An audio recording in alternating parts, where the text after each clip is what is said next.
Hello बच्चों, आज हम इस वीडियो में बात करेंगे क्लास 10 संस्कृत के बुक का प्रथम पाठ का मंगलम।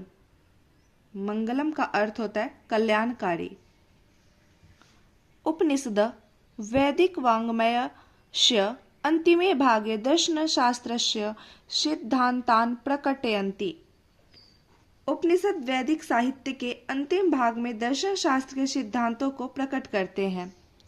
सर्वत्र परम पुरुषस्य परमात्मनः महिमा प्रधानतया गीयते। इसमें सभी जगह परम पुरुष परमात्मा की महिमा का प्रधान रूप से गुणगान किया गया है। तेन परमात्मना जगत व्याप्त मनुशासितम च अस्ति। उस परमात्मा से यह संसार व्याप्त और अनुशासित है। स एव सर्वेषां तपसा परम लक्ष्यम्। वह परमात्मा ही सभी तपों का परम लक्ष्य है। अस्मिन् पाठे परमात्मपरा उपनिषदां पदात्मकाः पंचमंत्रा संकलिताः सन्ति। इस पाठ में परमात्मा से संबंधित उपनिषद के पदात्मक 5 मंत्र संकलित हैं। पहला, हिरण्मयेन पात्रेण सत्यस्य पिहितं मुखम् तत्वं पूखनपाविर्नु सत्यधर्माय दृश्यते। हिरण्मयेन पात्रेण सत्यस्य पिहितं मुखम्। इसका अर्थ हुआ, हे सूर्य, सत्य का मुख सोने युक्त पात्र से ढका हुआ है।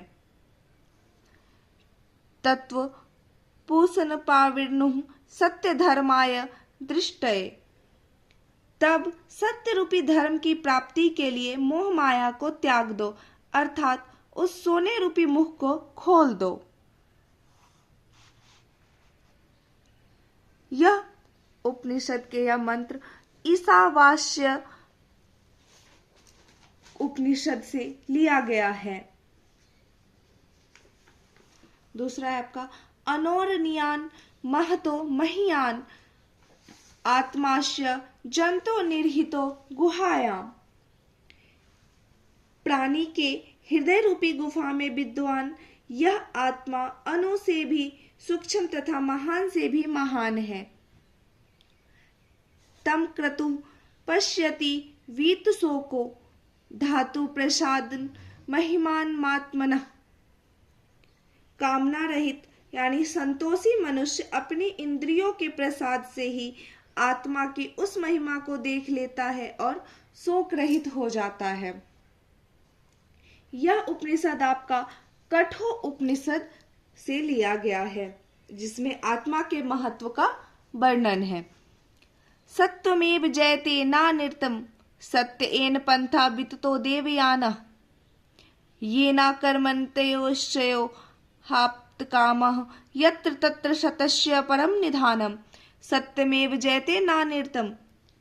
कहा जाता है सत्य की ही जीत होती है, असत्य की नहीं। सत्येन पंथा विततो देवयान। सत्य से ही परम पिता परमेश्वर तक पहुंचने का मार्ग का प्रशस्त होता है। ये न कर्मन्तयोश्चयो हाप्तकामः यत्र तत्र सतस्य परम निधानम।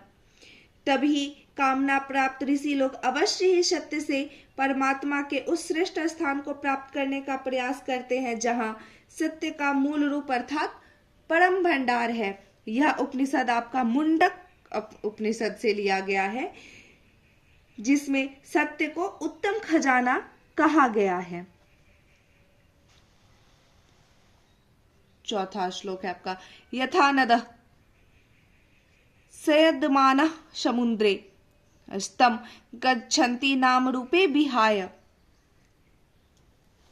तथा विद्वान नाम रूपाद विमुक्त परात् परम पुरुष मुपैति दिव्यम।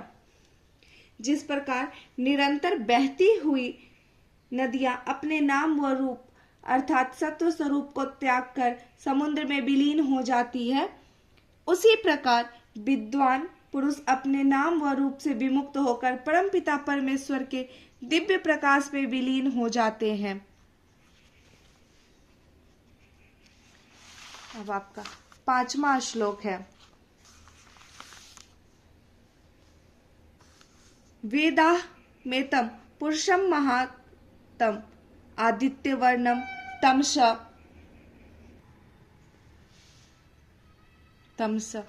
परस्तात् तमेव विदित्वाति मृत्यो मेति नान्यः पंथा विद्यते या नाय।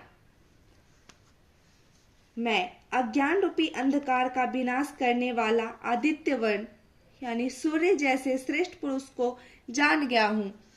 उनको ही जानकर मनुष्य मृत्यु को पार कर जाता है। इसीलिए मुझे इसके अलावा अज्ञान रूपी अंधकार से बचने का कोई दूसरा मार्ग नहीं जान पड़ता है। यह श्लोक आपका श्वेताश्वतर उपनिषद से लिया गया है, जिसमें वेद स्वरूप परमपिता परमेश्वर के विषय में कहा गया है। अब इसमें कुछ इसके शब्दार्थ दिए गए हैं जिन्हें आप लोग को याद करना है। कल मैं इसके अभ्यास जो इसका प्रश्नोत्तर है उसको कल मैं करवाऊंगी।